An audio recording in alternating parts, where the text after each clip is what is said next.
Education point India में आप सभी का स्वागत है। आज हम पढ़ेंगे जात पात का विनाश ऑडियो बुक भाग 19, जिसमें गैर हिंदुओं में जाति प्रथा के बारे में बताया गया है। अगर आप हमारे चैनल में अभी नए हों तो चैनल ज्वाइन ज़रूर करें, चैनल सब्सक्राइब करें, लाइक करें, शेयर करें और अपने चाहने वालों तक ज़्यादा से ज़्यादा ये वीडियो भेजें। तो आज हम शुरू करते हैं भाग 19, जिसमें बाबा साहेब ने गैर हिंदुओं में जाति प्रथा के बारे में बताया है। मैंने उन लोगों के बारे में कहा है जो आपको जाति पाति तोड़क मंडल के साथ नहीं हैं और जिनका आपके आदर्शों से खुला विरोध है। कुछ ऐसे लोग भी हैं जो न तो आपके साथ हैं और न ही आप उनके साथ। मैं संकोच कर रहा था कि क्या मैं उनके विचार वह नज़रिए पर भी अपने विचार व्यक्त करूं या नहीं, लेकिन एक बार फिर सोचने के बाद मैं इस नतीजे पे पहुंचा कि मुझे उन पर विश्वास ज़रूर व्यक्त करने चाहिए। इसके दो कारण हैं। पहला कि जाति की समस्या के प्रति उनका नज़रिया वह व्यवहार सिर्फ तटस्थ ही नहीं बल्कि उसमें उद्देश्यपूर्ण तटस्थता वाला भाव है। दूसरा कारण यह है कि लोग बहुत संख्या में हैं। इनमें से एक वर्ग ऐसा है जिन्हें हिंदुओं की जात पात की व्यवस्था में न तो कुछ अजीब लगता है और न ही कोई घृणा पैदा करने वाली बात दिखाई देती है। ऐसे हिंदू लोग मुसलमान, सिख और ईसाई समाज का उदाहरण देते हैं और वे इस बात से खुश होते हैं कि उनके बीच भी जातियां हैं। इस सवाल पर विचार करने के लिए आपको शुरू से ही यह बात दिमाग में रखनी चाहिए कि मानव समाज कहीं भी एक इकाई नहीं है। समाज हमेशा बहु इकाई वाला रहा है, अर्थात बहुल रूप में रहा है। दुनिया के मानव समाज की में व्यक्ति एक किनारा है तो समाज दूसरा किनारा या सीमा पर है। इन दोनों सीमाओं के बीच कम या ज़्यादा समय संख्या में या छोटे बड़े सभी प्रकार की सामाजिक संस्थाएं, परिवार, मित्रता, सहकारी संस्थाएं, व्यापारिक दल, राजनीतिक पार्टियां तथा चोर लुटेरों में गिरोह होते हैं। ये छोटे छोटे गुट आमतौर में आपस में मजबूती से जुड़े होते हैं और कई बार ये उतने ही अलगाव एवं अलग पहचान को पसंद करते हैं जितना कि जातियाँ। उनकी विचार वह कार्यप्रणाली बहुत ही संकीर्ण होती है जो कि कई बार तो समाज विरोधी होती है। यह बात यूरोप व एशिया के हर समाज पर लागू होती है। यह तय करने के लिए कि कोई समाज आदर्श समाज है या नहीं, इसके लिए यह नहीं पूछा जाना चाहिए कि वह गुटों में विभाजित है या नहीं, क्योंकि वर्ग तो सभी समाजों में होते हैं। आदर्श समाज तय करने के लिए जो सवाल पूछे जाने चाहिए वे यह है कि उस समाज को विभिन्न गुटों में कितने अधिक और कितनी तरह के लाभ चेतन और समान रूप से पहुंचाया जा रहे हैं। उस समाज का अन्य समाजों से कितना अधिक मजबूत सामाजिक संबंध है, आपसी संबंध कैसे हैं तथा अन्य समाजों से मिलकर कहां तक पूरी तरह स्वतंत्रता से काम कर रहे हैं।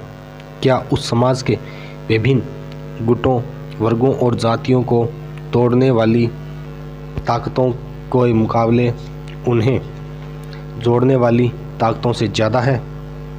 वहाँ वर्गों के इस सामूहिक जीवन को क्या सामाजिक महत्व दिया जाता है? क्या शुद्ध रूप से यह रीति रिवाज या सुविधा के लिए है या धार्मिक मुद्दा है?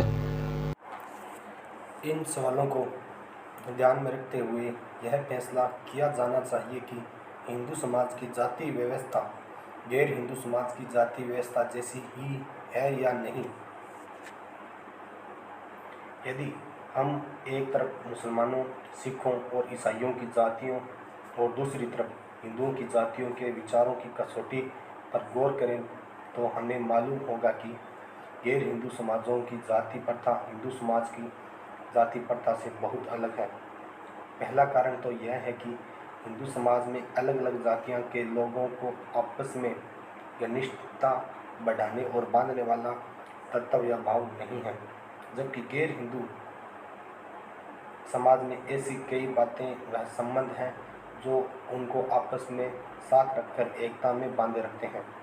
किसी भी समाज की ताकत समाज में मौजूद विभिन्न जातियों व वर्गों के बीच आपसी मेल मिलाप के बिंदुओं और संपर्क व आदान प्रदान की संभावनाओं पर निर्भर है।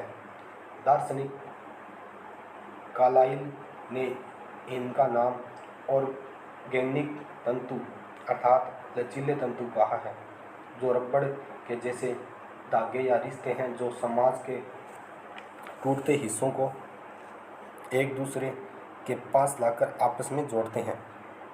हिंदू समाज में जाति प्रथा के कारण समाज में जो बिखराव वह टूटन हुए उस अलगाव को जोड़ने वाली शक्तियां नहीं हैं, जबकि गैर हिंदू समाजों में ऐसे बहुत सारे इलास्टिक ऑर्गेनिक फिलामेंट हैं जो एक दूसरे को एकता में बांधते हैं। इसके अलावा इस बात पर ध्यान जरूरी है कि हिंदू समाज की तरह ही गैर हिंदू समाजों में जातियां हैं, लेकिन गैर हिंदू समाजों में जाति का वह सामाजिक महत्व एवं रुतबा नहीं है जो हिंदुओं में है। किसी मुसलमान या सिख को पूछो कि वह कौन है, तो वह आपको बताएगा कि वह मुसलमान है या सिख। वह अपने जवाब में अपनी जाति भी नहीं बताता है, जबकि उसकी जाति है, लेकिन इतने उत्तर से ही आप संतुष्ट हो जाते हैं। जब वह आपको बताता है कि वह मुसलमान है, तो आप उससे आगे यह नहीं पूछते कि शिया है या सुन्नी, शेख है या सैयद, खटीक है या पिंजारा। जब वह बताता है कि वह सिख है, तो आप उससे यह नहीं पूछते कि वह जट है या अरोड़ा, मजहबी है या रामदासी। लेकिन यदि कोई कहता है कि वह हिंदू है, तो इतने से जवाब से आपको तसल्ली नहीं होती।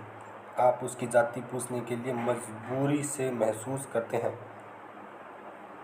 और जब तक उसकी जाति के बारे में पता नहीं चलता आपको चैन नहीं होता। आखिर ऐसा क्यों? यह इसलिए है कि हिंदुओं के बारे में जाति का इतना अधिक महत्व है कि उसकी जानकारी के बिना आपको विश्वास ही नहीं होता कि वह किस प्रकार का व्यक्ति है। जाति बंधक तोड़ने के नतीजों पर विचार करने से यह बात साफ हो जाती है कि हिंदू समाज में जाति का जो खास प्रभाव है वह गैर हिंदू समाज में नहीं। सिखों व मुसलमानों में जातियां तो है, लेकिन यदि कोई सिख या मुसलमान अपनी जाति की सीमा या बंधनों को तोड़ता है तो उसका जाति से बहिष्कार नहीं किया जाता। सच तो यह है कि सिख व मुसलमान समाज का सामाजिक बहिष्कार का दूर से वास्ता ही नहीं है, लेकिन हिंदुओं के मामले में स्थिति बिल्कुल अलग है। हिंदू को यह अच्छी तरह से पता होता है कि यदि उसने जाति के बंधनों को तोड़ा तो निश्चित रूप से उसे जाति से बाहर कर दिया जाएगा। इससे हिंदू व गैर मुसलमानों के लिए, हिंदू और गैर हिंदुओं के लिए जाति के सामाजिक महत्व के बारे में पता चलता है। यह दोनों के बीच फर्क का दूसरा कारण है, लेकिन तीसरा और अधिक महत्वपूर्ण फर्क यह है कि गैर हिंदू समाजों में जाति कोई धार्मिक पवित्रता या उच्चता नहीं रखती, लेकिन हिंदुओं में तो जाति का बड़ा धार्मिक महत्व है। गैर हिंदुओं में जाति एक पवित्र संस्था न होकर सिर्फ एक रिवाज या व्यवहार है जो वे अपने जाति का एक धार्मिक आदेश नहीं मानते। उन्होंने जातियों की उत्पत्ति नहीं की, इसलिए उनके लिए यह मात्र अस्तित्व है। वे जाति को धार्मिक और रूढ़िवादिता नहीं मानते। धर्म हिंदुओं को जातों से अलग बाड़ों वह अलगाव को हिंदू समाज की इच्छाओं मानने पर मजबूर करता है, लेकिन गैर हिंदुओं को धर्म इस तरह से मजबूर नहीं करता। यदि कोई हिंदू जाति तोड़ना चाहे या सीमाओं को तोड़ना चाहे तो उसका धर्म आड़े आकर रुकावट बनता है, लेकिन गैर हिंदुओं के लिए ऐसा नहीं होता। इसलिए हिंदू यह जाने बिना ही गैर हिंदुओं के जीवन में जाति का यह क्या स्थान है और क्या उसमें सामाजिक भावना को जाति की भावना से ऊपर ले जाने वाले ऑर्गेनिक फिलामेंट्स उस समाज में हैं या नहीं, यह जानने की ज़रूरत समझें बिना ही गैर हिंदुओं में जातियां हैं। इस बात से हिंदुओं को खुश होना भी बहुत खतरनाक भ्रम है। हिंदू जितना जल्दी इस दिमागी भ्रम से छुटकारा पा ले उतना ही अच्छा है। हिंदुओं का दूसरा वर्ग ज़ोरदार इनकार करता है कि हिंदुओं के लिए जाति प्रथा कोई समस्या है। ऐसे लोग संतोष व्यक्त करते हैं। उनका मानना है कि अभी तक हिंदुओं को अस्तित्व बना हुआ है। वे इसे हिंदू समाज का अस्तित्व बनाए रखने के लिए प्रमाण मानते हैं।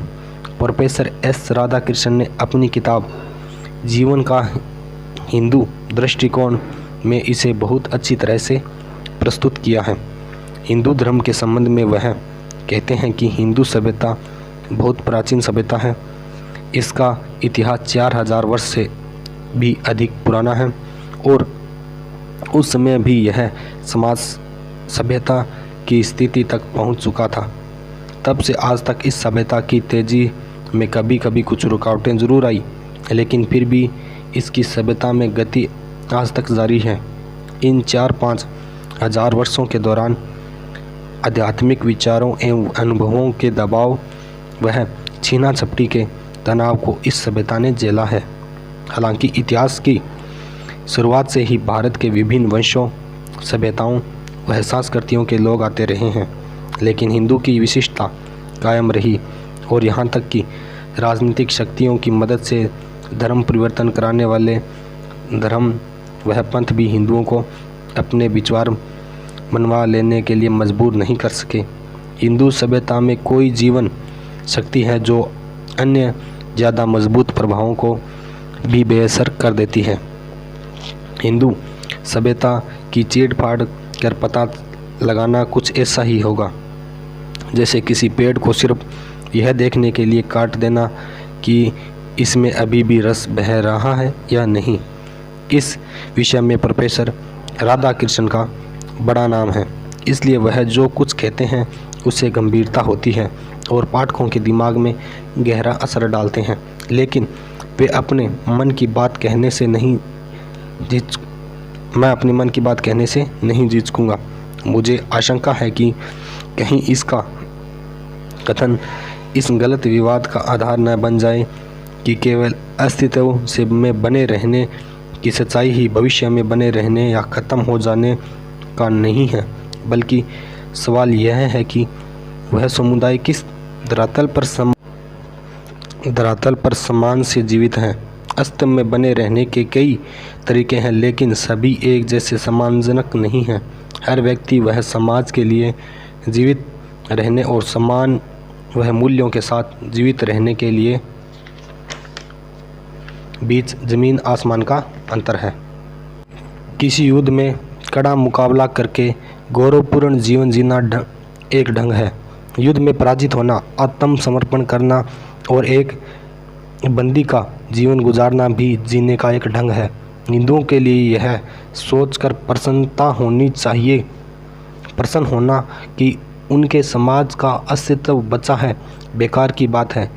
उन्हें विचार करना चाहिए कि उनके जीवित रहने यानी जीवन की गुणवत्ता क्या है, और यदि ऐसा विचार किया जाता है तो मुझे विश्वास है कि हिंदू लोग हिंदुत्व का अस्तित्व बने रहने की बात पर गर्व करना छोड़ देंगे। एक हिंदू का जीवन लगातार हारों की दास्तान है और जो कुछ उसको चिरस्थायी जीवन नज़र आता है वह वैसा नहीं है, बल्कि असल में ऐसा जीवन है निरंतर समाप्त हो रहा है। यह अस्तित्व में रहने का एक ऐसा ढंग है जिस पर कोई भी समझदार हिंदू शर्म महसूस करेगा और यह सच्चाई को मानने से नहीं डरेगा। तो भाग 19 गैर हिंदुओं में जाति प्रथा यहीं पे समाप्त होता है। तो वीडियो आपको कैसी लगी कमेंट करके ज़रूर बताएं। वीडियो ज़्यादा से ज़्यादा शेयर करें। भाग 20 में हम पढ़ेंगे जाति भेद का किला कैसा टूटे। बने रहें हमारे साथ। मिलते हैं। जय भीम, जय भारत।